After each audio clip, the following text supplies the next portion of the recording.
If you could also just brief us on the latest that you know about where the National Guard is and where they may be warming up.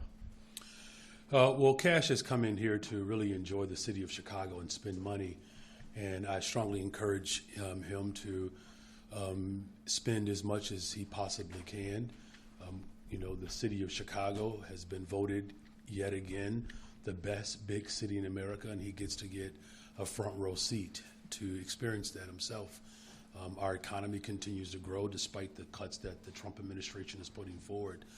You know, as far as what we are hearing, the National Guard, first of all, it's illegal, unconstitutional, it's dangerous, it's wrong.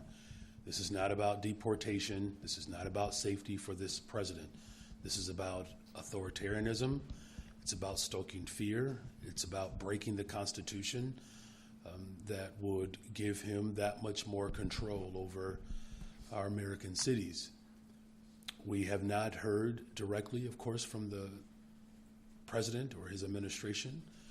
And, you know, my expectation is that regardless of, you know, what this administration is doing, I'm going to remain firm and committed in protecting the rights and the civility of our nation, and we'll start right here in Chicago. Is there any intelligence that you're hearing, not directly from the administration? Obviously, they're not talking to you, but I mean, have you gotten any inside intel about, you know, where the Texas National Guard went? They flew out last night. They arrived somewhere. And what about the Illinois National Guard and as to when they might be called up? Right. So we do know that, much like what we've seen in other parts of the country, there's a process that the National Guard goes through before they're actually released into the streets of Chicago or anywhere. You know, but what's really disturbing about all of this is that the National Guard, they have no policing authority or any policing powers. It's not what they're trained to do. And so, you know, the intel that we have received, obviously, is that this president is determined to federalize the National Guard and to occupy our cities with the military. It's unconscionable, it's unthinkable, but this is America today, and we're going to do everything in our power to ensure that our democracy is ultimately protected. Good morning, Mayor. Good morning. Your executive order a few weeks ago urged federal law enforcement to not wear masks and present other identifying information. As that seems to continue to be flouted, is there anything that your administration can do to enforce those suggestions and ensure that residents know that the masked people that are showing up are actually maybe federal officials versus someone else? Well, first of all, residents of Chicago will know that if they're in a mask and they're disguising, that is not a local police officer. Our officers are very much identifiable. They don't wear masks. They're here to serve and to protect our residents and our communities. You know, look, the executive order was designed to challenge the federal government to engage at a local level with the same level of accountability that we expect from law enforcement.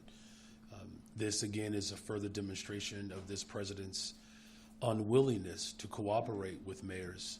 And quite frankly, it shows his lack of understanding of how you build trust within communities and law enforcement. In fact, this president has done more to disrupt, interrupt the relationship between local law enforcement and law enforcement in general with the community. That's not how we create safe communities. Are there other things that we're looking at? Absolutely. Are we going to make sure that we do our part as a local law enforcement to continue to engage in constitutional policing and building those relationships so that we can continue to drive violence down? Absolutely. And on your William, can you get off the phone? William? Can you get off the phone, please? Sir? Is he okay? William Kelly, is he okay? William, they want you off the phone. Can you get off the phone? Oh, yes. Thanks. Yeah, I got you.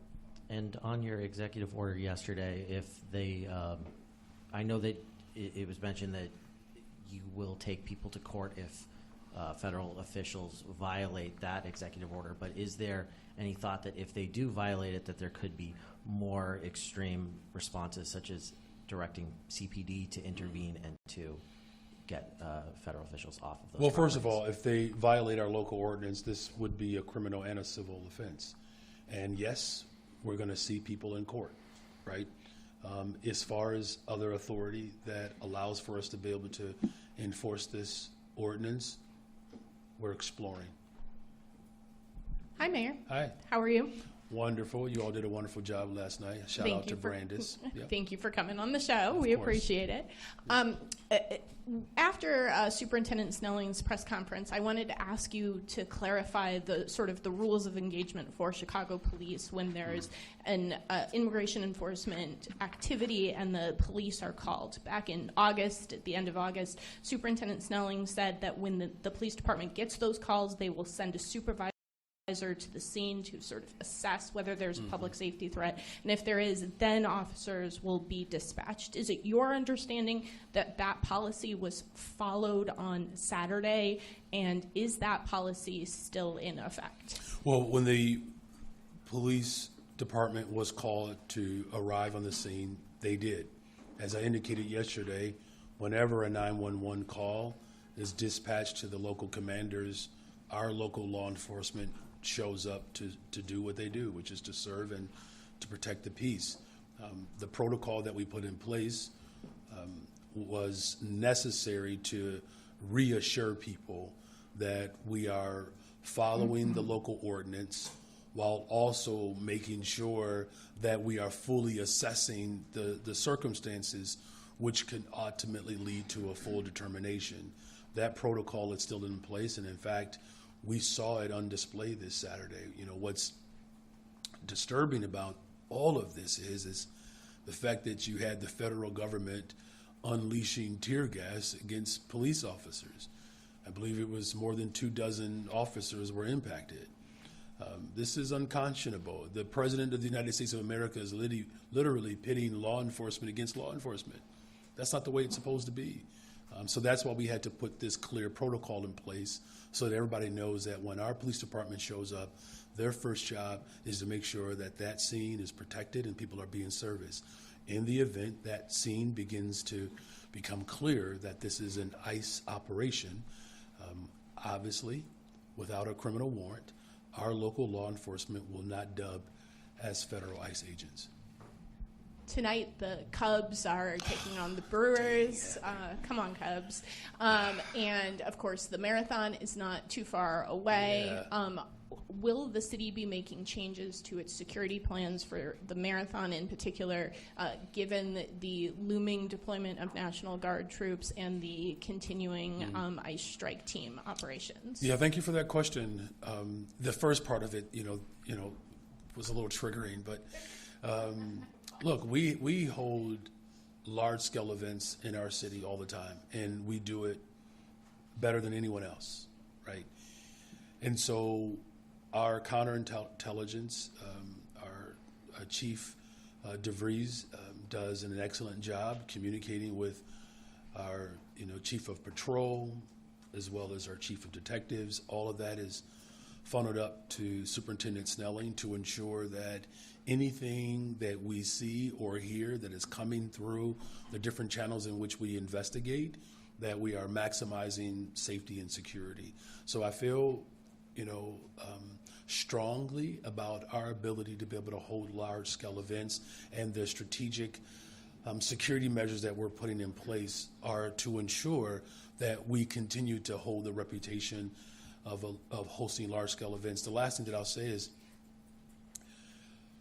of course, when the Cubs win tomorrow in Game 3, that we celebrate, with some level of control, because we have to win 2 more games after that.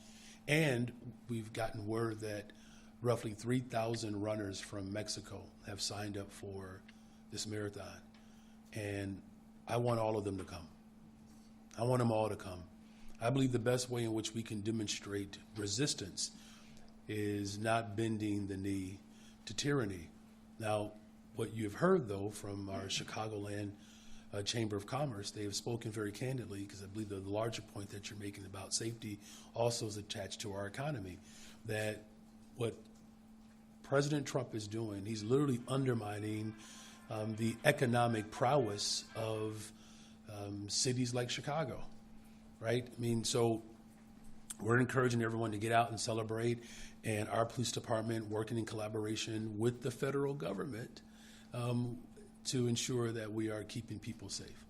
Hi, Mayor. Hi.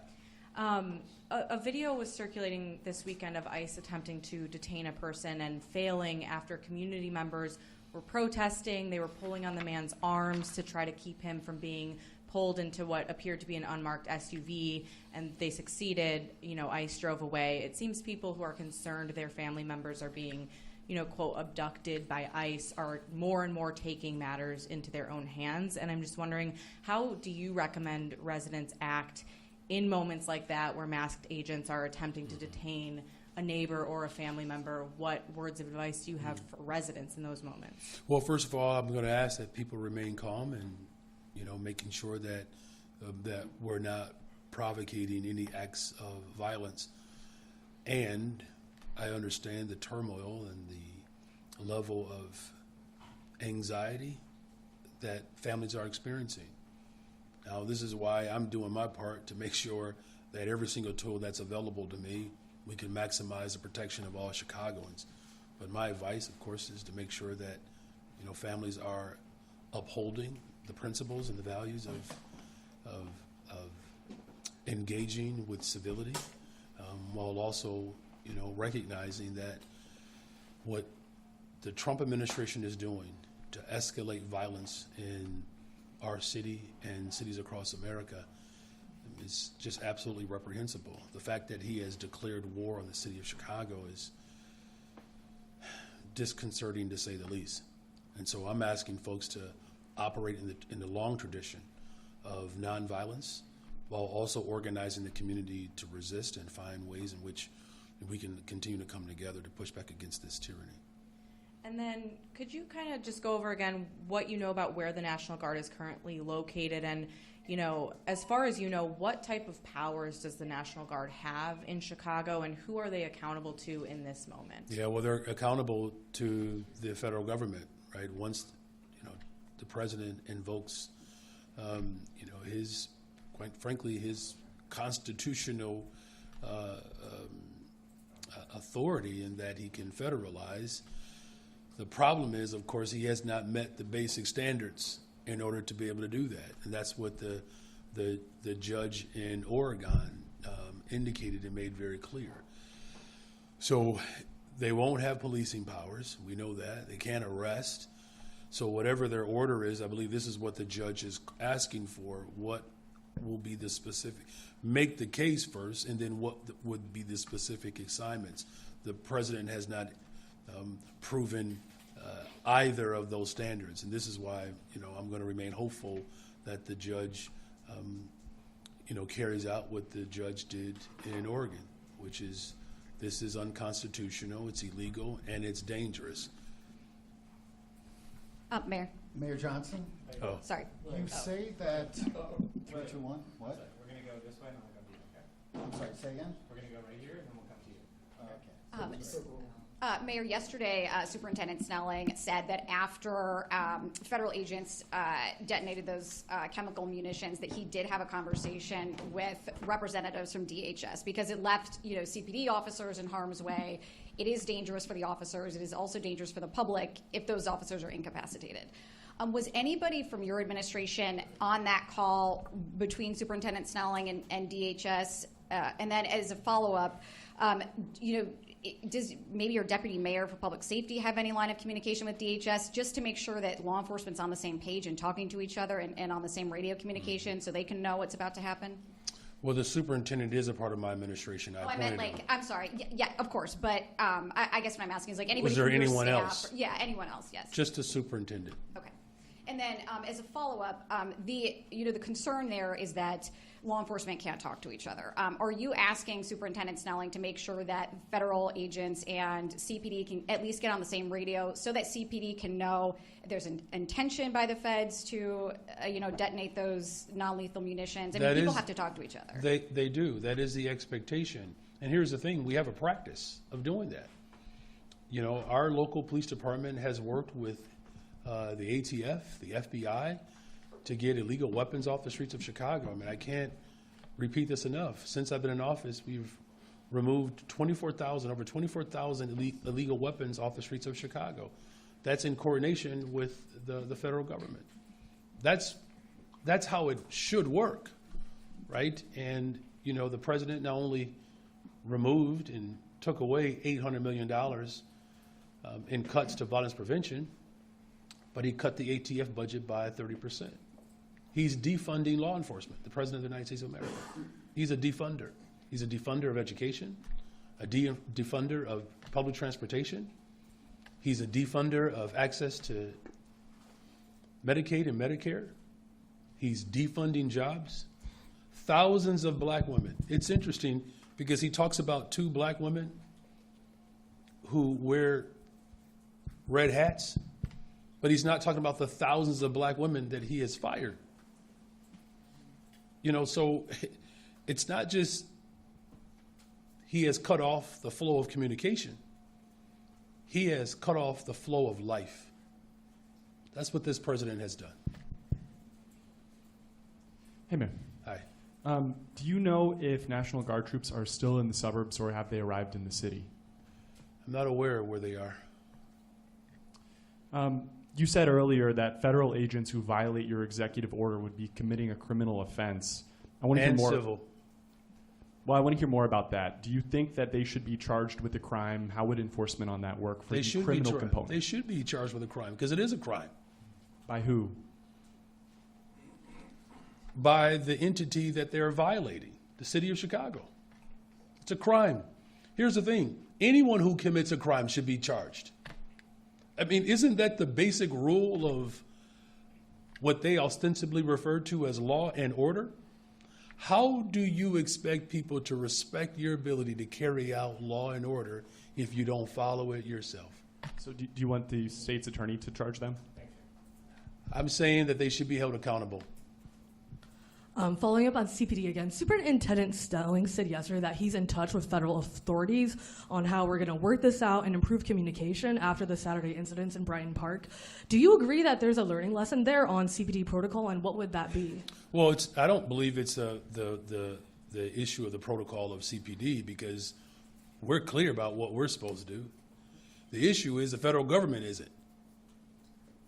The federal government is shooting Americans. In the streets of America right now, the federal government is shooting and killing people, unleashing tear gas on families who are walking to the grocery store, trying to get their kids to school. The federal government is out of control. This is one of the most dangerous times in our nation's history. An unhinged, double-minded, simple-minded man who is not being held accountable. And so that's why my superintendent is working so hard to find some lines of communications. Is there anyone in his administration that has any sense? We'll take one. And so this is why I'm in constant communications with my superintendent, because that's how leadership works. You communicate with people. You come up with policies. You hold people accountable. This president is unchecked. Our framers of this Constitution literally put forth measures so that you can always have check and balance to a president. And so, I think the lessons here are being learned every single day, is that if Congress is not going to hold the President of the United States of America accountable, then I will.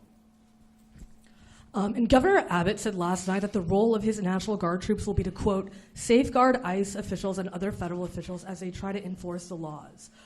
Is that what your intel says too? Do you have any more detail? The minimum wage in Texas is $7.25. The life expectancy in Texas is lower than Chicago. The governor of Texas spent $200 million that should be going towards raising the minimum wage in Texas, that should be going towards making sure that life expectancy is not cut off. $200 million to bus migrants to cities across America.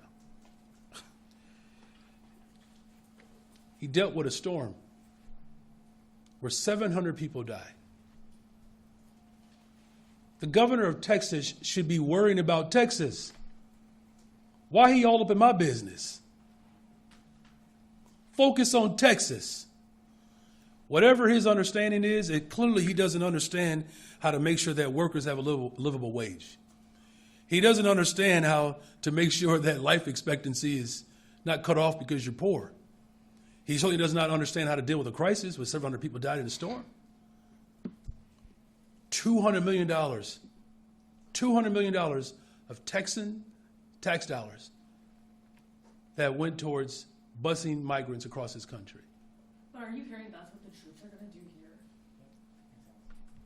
Thank you. Mayor Johnson, over the last week, I've literally interacted with over 300,000 plus real Chicagoans who say that it is hate speech for you to evoke the Civil War, to evoke bringing back the Confederacy, to say that law enforcement is a sickness when you yourself have over 150 sworn police officers on your detail. What do you say to these people, and will you ask your 150 sworn police officer CPD detail to stand down if you and your wife Stacy are ever attacked, shot at, or rammed with a protester vehicle? Okay. Well, first of all, I'm sorry to hear that your numbers of interactions have gone down to only 300,000. Actually, millions, but Well, personally, I've which- interacted with over 300,000. So it went down this week. No, it's going up. You just Higher than said, yours, by the way. so Okay, 300,000. thank you. Check Thank out you, the Ed. comments. So, Thanks, so Ed. I think it's important to be able to make sure that to the people that you're talking to, though you're talking to less and less people every week, is that they know the truth. Here's what I've said: that the addiction on jails and incarcerations, and the addiction of militarism, it is an evil. And Dr. King made that very clear. He did. And so I believe it's incumbent upon us to make sure that the real Chicagoans or the real people of America, instead of sending billions of dollars overseas, we should be spending it on the people right here in the city of Chicago. That's what we should be doing. The fact of the matter is that the President of the United States of America is spending billions of dollars to secure Argentina while farmers are being undermined by the very investments that he's making in other parts of the world. Doesn't sound like he is prioritizing the American people.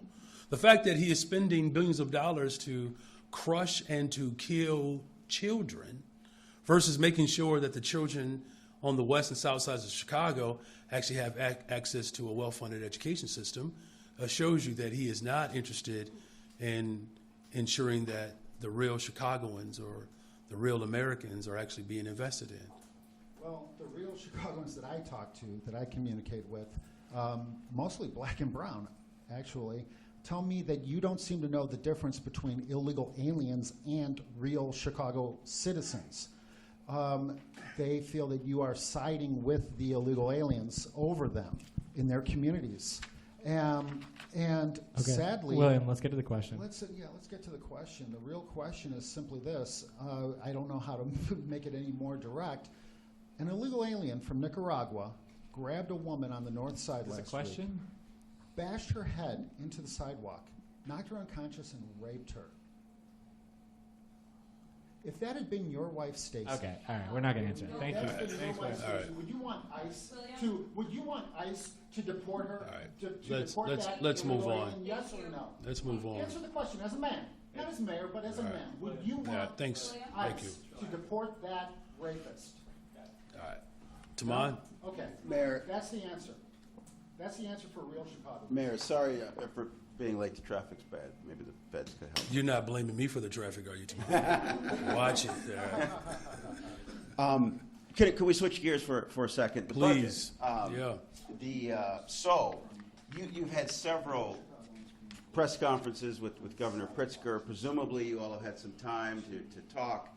I'm wondering if you personally lobbied him for your Springfield veto session agenda, and how this budget season rollout's going to go. Are you going to start by identifying savings and efficiencies? Do you want to just leave this blank since the alders are working on kind of their own budget? What's about to happen? Well, I have a responsibility as the executive of this city to present a budget. I'm going to do that. It's going to be balanced. And what I've said, and I'm committed to doing, I'm going to keep to my word, is that I'm going to present a budget that challenges the ultra-rich to pay their fair share in taxes. I'm going to challenge that. Our corporations, particularly those who have received tax cuts from the president, have to put more skin in the game. Look, the president's cuts are real. He's cutting our public education system. He's cutting off our public transportation investments. He's literally withholding over almost $2 billion for the south side of Chicago. We fought 50 years to get that done. We got it done in my time as mayor. And now he's withholding those dollars. Every single area where descendants of slaves have fought for accommodations by the government, that's what he's attacking. Education, cuts to education, cuts to transportation, cuts to health care, cuts to jobs. I mean, literally every area. And so my budget will have to address the very cuts that are coming from the federal government. And that's why, I have worked collaboratively with multiple industries and entities, whether it's the business community, which by the way, the Chicagoland Chamber of Commerce, they're recognizing the economic comeback of Chicago and how Trump's cuts are hurting that. And so that's why this budget that I'm going to put forth is going to have some considerations from every person who has contributed to this work, that we will have to find some ways in which we can make government more productive. There are some duplicate of services that are happening that we can better streamline. And yes, by the way, have I had conversations with the governor around progressive revenue? Of course I have. I met with the Speaker of the House, the Senate President. They know that we're going to have to do something to stand up to Trump's cuts. They know we're going to have to do something. I've been calling for progressive revenue long before I've been mayor of the city of Chicago. It's time for Democrats to stand up against the cuts that Trump has proposed. And it's going to require all of us to roll up our sleeves to ensure that we're protecting working people. I guess, Mayor, we're all just waiting for you to be specific about what is progressive revenue. I mean, Tamar, you know what progressive revenue is. Listen, the governor spent his own money for progressive income tax. Everybody knows, of which 84% of black folks. Have that. We have a graduated income tax. But your question was, Tamar, respectfully, your question was, what are the specifics? We know the specifics around progressive revenue. There's no secret here. And all I'm simply saying, you heard the Speaker of the House. What did the Speaker of the House say? He said we should have a millionaire's tax. He said it. The state of Illinois fought for a progressive income tax. I know they're looking at a digital ad tax. There's no secret around here of where the money is hyper-concentrated. And as Democrats, we're either going to fold to Trump's cuts or we are going to roll him over.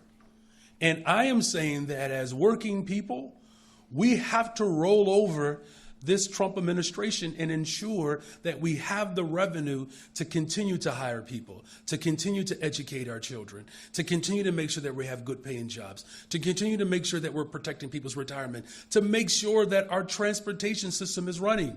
Now look, next week I'm going to give my proposal, and the city council will be able to debate it. And we need the state of Illinois to work with us, labor, the business community, to ensure that we're driving the revenue that's necessary to continue to grow our economy and keep our people safe. Those things you're describing are at best a year off, maybe more. A progressive income tax, right? It has to change the Constitution. State sales tax, or extending the sales tax of services, has to be approved, and then it would take a while to implement and bring in. Is there anything in this veto session that you want the state to do to help the city's budget? We have to address transportation, I believe, in the veto session. Now, there are some people who believe that, it still could be tough. I've had conversations with elected leaders. I've made my expectations clear that we have to secure the revenue that's needed to make sure that our transportation system can continue to grow.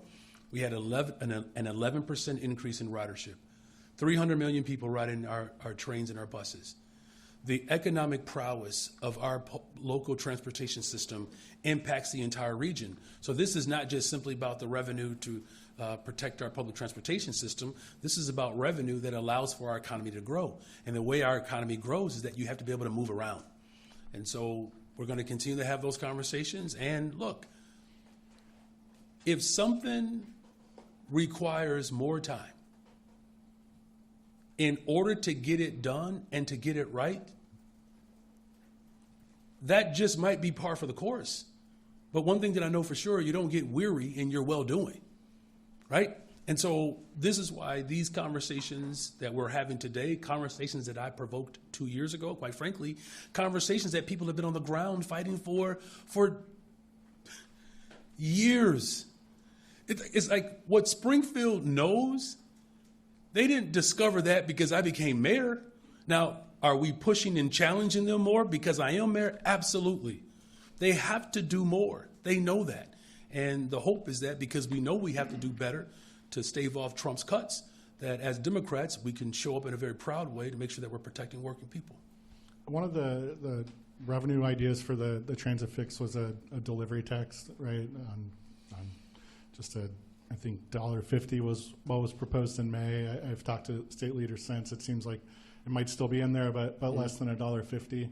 If that's not approved at the state level, or if they don't approve anything until January, is the city looking to implement its own delivery tax, and could you do that in this year's budget? Well, I mean, look, I think it's a well thought out proposal, and here's what I've said repeatedly: that on any revenue idea that drives us towards building safer and more affordable communities, on any revenue idea, if the state of Illinois wants to give the city of Chicago and municipalities around the state the authority to be able to engage in these conversations locally, they should do that. Morning. Good morning. So getting back to federalized military intervention in the Chicago area, and given the reporting and the underreporting of the incidents of riotous behavior at the Broadview ICE Center and the ICE raid of South Shore apartment complex overrun by Trinidad Aragua activity, your foundational black constituents want to know how setting them up as collateral damage with the federal authorities furthers in a struggle for fugitive illegal immigrants, furthers your ideal of non-divisive black and brown coalition. Donald Trump declared war on Chicago. That's what he did. What the Trump administration is doing is intentionally fomenting chaos. They're doing that on purpose because this president doesn't respect the rule of law, and he certainly doesn't respect working people. Now look, Black Hawk helicopters landing on top of apartment buildings, that's a choice and a decision that the President of the United States of America made. Those are his actions. The federal government sending in ICE, which, by the way, has a budget that only compares to the United States military and China's military. But blacks are getting caught up in that. That's a decision. Well, you're absolutely right. They're being caught up in Trump's war on Chicago. That's what this is about. It's about Donald Trump and his lack of regard for working people, and particularly black and brown people. And so what am I doing? I'm using every single tool that's available to me to make sure that we protect people, all of Chicago. Donald Trump also said that the money that we're spending for black student success, he doesn't want that. He also said, let's not deliver on the resources for the Red Line extension, which has been a fight for black Southsiders for decades. And we got it done. And he's holding that up. That's what the President of the United States of America is doing, because he clearly has animus towards working people, and particularly black and brown folks. And so I'm going to do everything in my power to make sure that we continue to invest in these very communities and that we push back against the militarized occupation of not just our city, but cities across America. And speaking of FBAs, since we're in the budget season, what is the accounting on the spending for your reparations task force that FBAs have to share the benefits with tethers for? Yeah, well, we'll do that, right? The task force has been formed. There's $500,000 committed to it, and you know how much of that has been spent. Yeah, we can get that to you. Okay. All right. Thank you. And, those were your two questions, Mark. And I was going to also give you a comment. There's a, I believe as we speak, there's a Flips Red dueling Flips Flips Red press conference going on, so maybe they can enlighten you on troop movements or what have you, since they're supposed to be in contact with Trump. Thank you, Mark. Hi, Valerie with WBBM. Just a question about parents and students. I've spoken with a mother of an undocumented child that is keeping her child home from school. And in a fear of federal agents being in her neighborhood, she's been watching her neighbors, have issues. What is CPS, CTU, and the city doing to kind of make sure that if this is long-term, or longer, if we go weeks with federal agents in neighborhoods, how are we ensuring that students are getting to school? Because her child, she's kept her from going. And I just want to hear your response of how do we protect children in this situation that are scared and mothers who are afraid. Is there kind of a longer term solution or discussion going on that's not just like neighborhood specific? Mm-hmm. Well, that fear is real, and that's what the president wants. He wants us to be afraid. He does. And you want to know my opinion of why he is so interested in creating fear? Here's what I personally believe. That the President of the United States of America and the handful of the ultra-rich are terrified of black and brown and Asian people having more political power than we've ever had in the history of America. They want those families to be afraid because they see the tides are turning, that you have more conscientious people who understand our collective responsibility one to another. It's why they're banning books. Like, this fear didn't just start with immigration.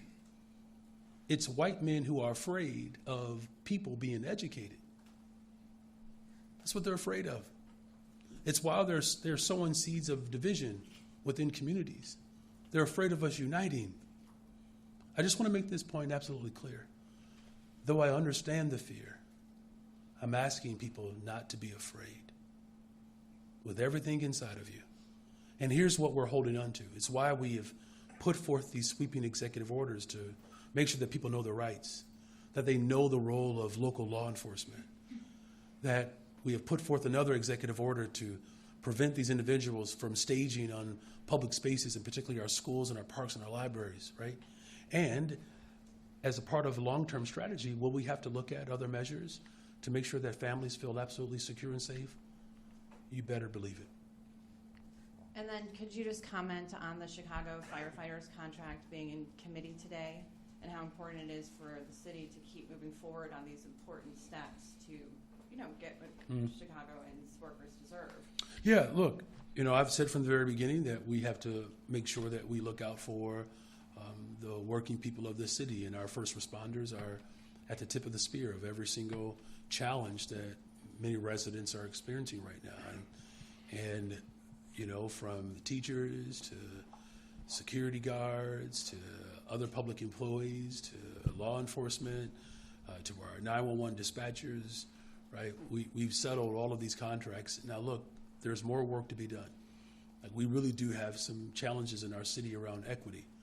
And I do believe that we have to work harder, and I'm going to do that. I'm working with our Department of Human Resources to ensure that we're creating more opportunities for the very communities that have been historically left out of these opportunities. It's why we've been very aggressive in terms of making sure that more and more Black and brown folks are signing up in our community colleges.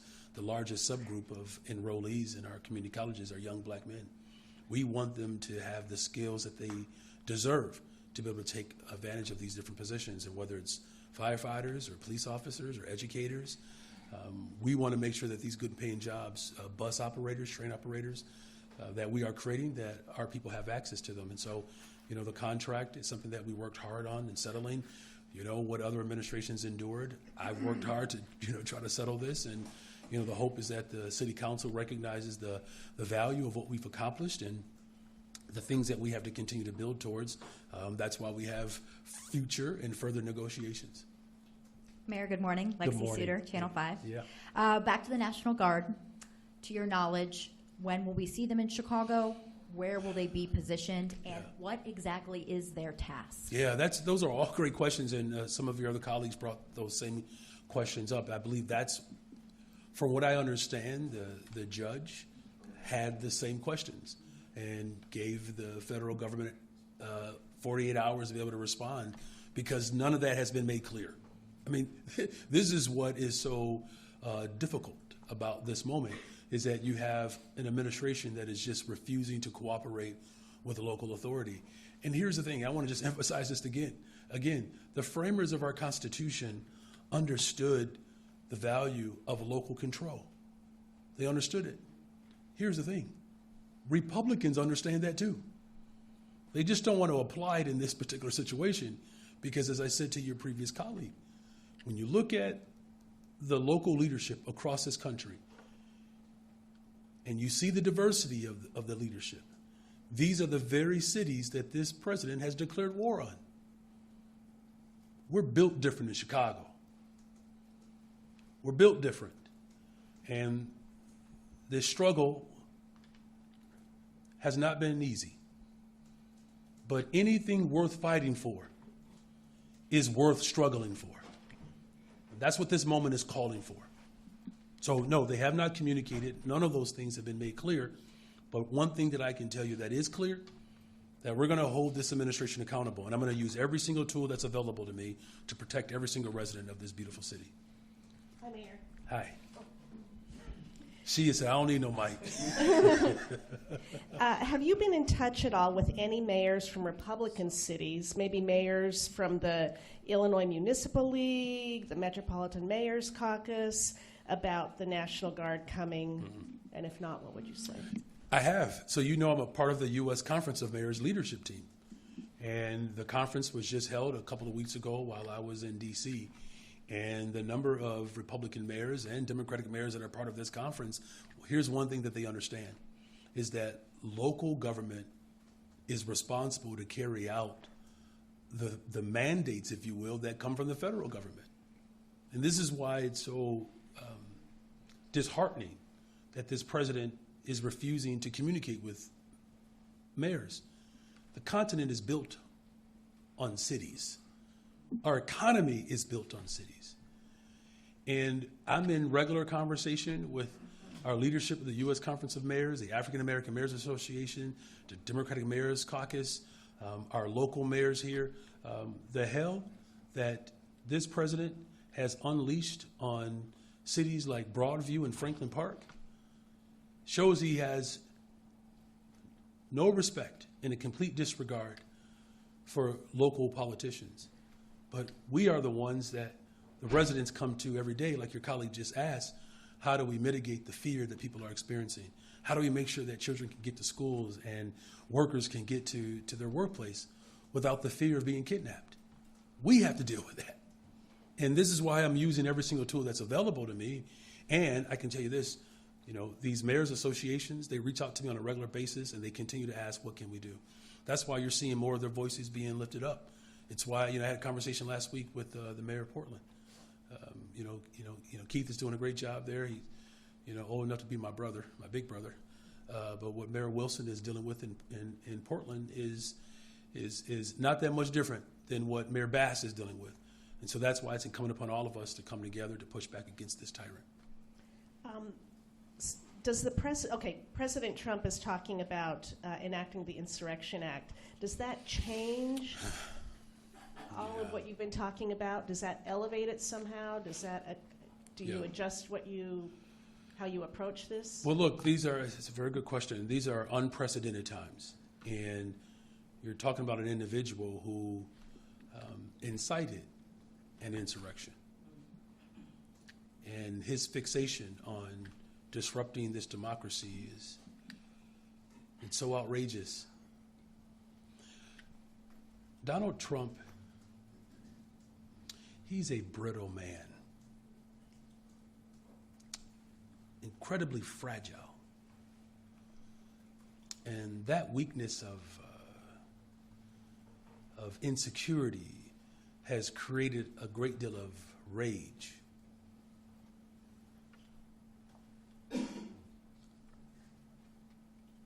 I am a mayor, but I'm also a Christian.